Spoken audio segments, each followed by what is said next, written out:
I'm Coyote Peterson. Right now we're hiking in the southern swamps of Texas, which is home to two different water snake species. One is venomous and one is not. If your life depended on it, would you be able to tell the difference? Stick around, because we're about to show you.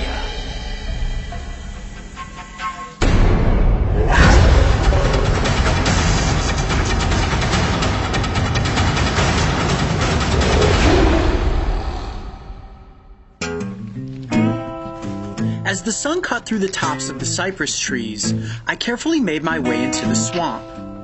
Every step counts when you're in the backcountry of South Texas. And as my boots slowly splashed through the dark water, my focus was completely in tune with the environment.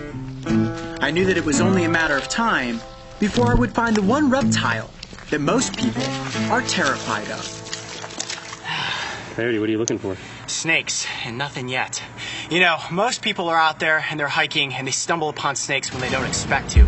Me, I'm always looking for them. But if you do come across one in the wild, it's really important to identify the species. A lot of times you have a non-venomous snake that will look like a venomous one. Unfortunately, these non-venomous snakes are then vilified as being venomous, and a lot of times they end up being killed.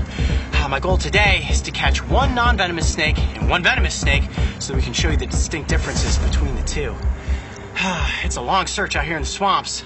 I'm not giving up. We are going to find some snakes.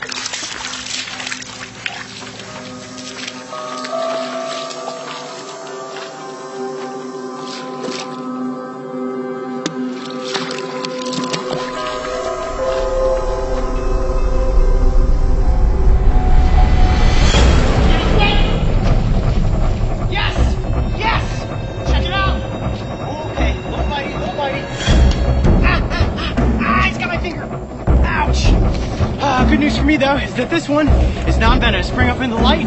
Check that out. That is a broad-banded water snake. Woo! Okay, that is half of the equation right there. Watch your GoPro. He's trying to bite you. Well, that's the safe one. Now we gotta find the moccasin. Woo! Awesome. Man, definitely got my thumb. A bite from this one, and I'm gonna be just fine. But the other snake we're looking for, the water moccasin, if that had tagged my thumb, we wouldn't be getting shots. We'd be on our way to the hospital. Look at that. Maybe get a little closer to the camera there. Oh, he's bitey. Beautiful snake. Okay, cool. Well, let's keep searching for moccasins.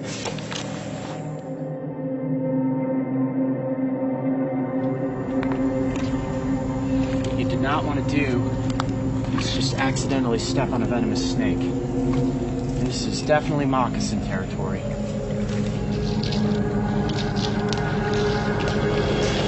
There's a moccasin right there. Okay, come up slow. Where? Right up against the side of that tree. Oh, I see. Wow, look at how big it is. Okay, now this is the real deal. Stay back. Okay. Stay a couple steps back. Now, they usually move pretty slow. I'm gonna try to hook it and bring it up here onto the path. You ready? Yep. Careful.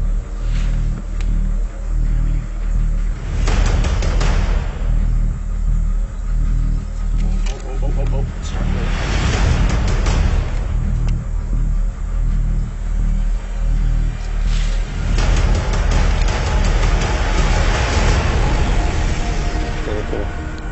Got that tail. Okay, there we go. Do not want to take a bite from this snake. That one will send you to the hospital. Okay, bringing it up on the path here. Wow, okay. Ooh, rattling the tail a little bit. That is a defensive sign. Okay.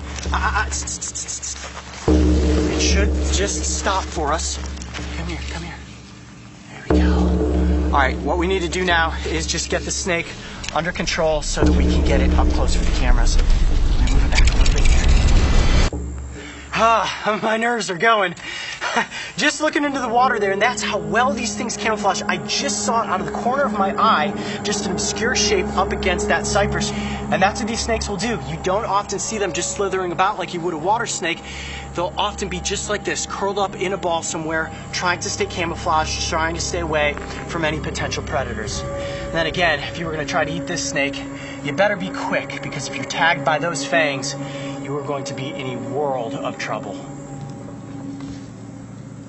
Now this is a water moccasin, but they are famously known as cottonmouths. And watch this. I'll get the snake to open its mouth, and you'll see that white throat. Look at that. That is a defensive, oh, see, look, you got the tail going now too. You see that? Mimicking a rattlesnake, saying, I am venomous. Yes, we know that you are venomous. I can actually see the fangs tucked back. Woo! I am dripping bullets of sweat right now. Let me back up a touch. Okay, well, perfect. We have the two snake species that are indigenous to this habitat, a water moccasin and a broad-banded water snake. One venomous, one that is not. Stick around and we'll show you which is which.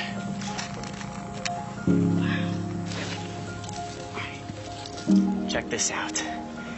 Completely calm now, considering the fact just a few minutes ago, this snake was doing everything it could to bite me and get away. This is the broad-banded water snake, and look at this incredibly calm demeanor. Now, I noticed the same thing with Lake Erie water snakes and northern water snakes. At first, it's all about fight or flight. If they can't get away and you catch them, they immediately try to bite you. Now, the good news for me, like I said before, is that this is a non-venomous species. So how big do the snakes get? I mean, do these snakes get as big as a northern water snake? Yeah, they do. I would say this is about average size for one of these snakes. It is, I'd say, about 2.5 feet in length, but they can grow to be about 3.5 or 4 feet at a maximum size. Females are larger than the males, and I do believe it's a male looking at its cloaca. Yeah, you're a handsome fella, aren't you? Now, these snakes are often misidentified. People see them near the water and they automatically think it's a water moccasin. This is a very common species all across the southeastern United States. And the reason people mistake it for a water moccasin is mostly the fact that A, it's right by the water, and B, the coloration. I'm going to turn the snake just a little bit. You see all that dark brown that runs the length of the body, and then that faded banding looks just like a younger water moccasin. But then, of course, if you flip the snake over and look at its belly, look at all that copper checkering. You will not find that on a water moccasin. And not that you'd ever necessarily see the belly of the snake, but I just think that that's really, really cool looking. This is actually the first time I have caught this species of snake, and it is just so incredibly calm right now. I cannot believe how comfortable this snake has gotten with us. We've only been handling it for a few minutes. Oh, but it did musk on me. There you go. See that white stuff on my hand right there? Oh, yeah, it stinks. That is another defense mechanism. Poop on a potential predator if it's trying to eat me. All right, but I'm not going to eat you. Don't worry. We can just hang out and be friends. Wow, this snake is so cool. Well, I think at this juncture we should bring out the water moccasin. I'm going to hand this snake off to Mario. He's going to bring in the moccasin. This is going to be a little bit more dangerous. Hopefully we'll get that snake to just calm down on the ground, and we'll get the cameras up close for it so we can show you the distinct field markings of that snake.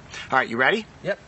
All right, now we're going to bring in the water moccasin. Just keep your wits about you because this is going to be slightly more dangerous. Okay, let me bring her over here. Slightly is an understatement. Yeah. I got it. I'm going to get her to calm down. Hold on, I'm going to get her to stop. There we go. So, Coyote, the water snake you just held had anticoagulant in its saliva. This snake has venom. What would this snake do to you? This snake would, depending how your body reacted, it could potentially kill you. There are not many reported deaths from water moccasin bites. However, that venom is incredibly toxic and it will break down your red blood cells. You could lose a finger, you could lose your hand. Let's just put it this way. If I'm tagged by this snake, we are leaving this scene and we are heading to the hospital. So I need to be extra careful right now. Mark, we've got you a couple feet past the snake. We've got Mario just off camera here making sure the snake makes a move. He can keep it away from you, Mark. But other than that, if we just stay calm and collected just like this in front of the snake, we should be just fine. You see the snake's not trying to flee. It's just keeping itself low to the ground. Its body spread. Look how wide and girthy that snake is. Now, these snakes, like the banded water snakes, are aquatic. However, they do not dive down underwater to hunt. You will see them occasionally moving from pocket of water to pocket of water, but they usually are hunting on the embankment. These snakes do not have rattles like rattlesnakes, and they rely on their camouflage to keep them hidden. A lot of times people will be walking down a trail, you accidentally step on the snake, and that's how you were bitten. This snake has no interest in chasing or hurting humans. If you just admire this animal from a safe distance, you're going to be just fine. Okay, so the most important part of this episode is that we want to show you a comparison of this snake next to the broad-banded water snake. Now, to do that, I'm going to have to get the water moccasin under control, which means I'm going to use my snake hook to gently pin its head and then pick the snake up. Mario's going to bring in the broad-banded water snake. We're going to put them side by side and show you the distinct field marks so that you can properly identify these snakes if you ever come across them in the wild.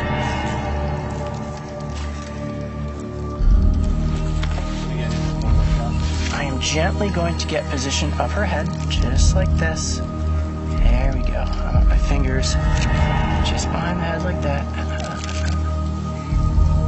Okay. This is the most dangerous thing you can do with a venomous snake. Yep. Never, ever, ever do what you see me doing here. I'll get full control of the body.